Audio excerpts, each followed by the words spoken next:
Hey guys, and welcome back. Today I'm going to do this fun and colorful water marble nail design.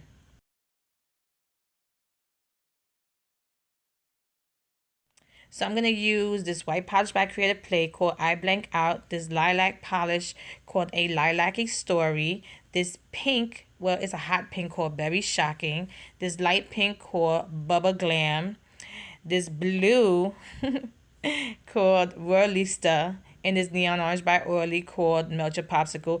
And all these polishes I got on clearance at Sally's. That's why I'm using them. And I have to say that these CND polishes work really good in water marble. So if you want to know about polish that works really good in water marble, the Creative Plays really do work in water marble really well. I loved it. That's why I went back and bought more to do more water marble designs. And as you can see, I'm adding my colors into a regular cup of water from the faucet, nothing special. Just when you're doing water marble, try to do it kind of fast so that the polishes don't dry. Now I added the yellow at the end because it's a neon and it tends to dry faster, so I added it to the end just to give it more of a pop of color. Then I'm just going to do kind of an abstract design.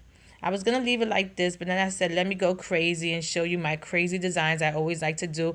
Go wild when you're doing water marble. You don't have to do anything so like structured, like a structured design. Do crazy designs. That's the perfect time to do it when you're doing a water marble.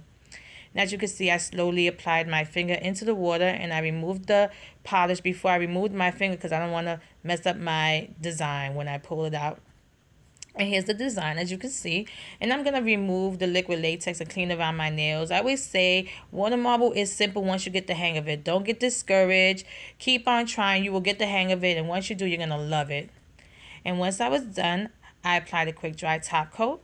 And here's the finished look. If you like this video, please give it a thumbs up and subscribe to my channel to get updates on when I upload new videos. And check out my Instagram at Funwithmynails. See more of my nail art. Thanks so much for watching. See you next time.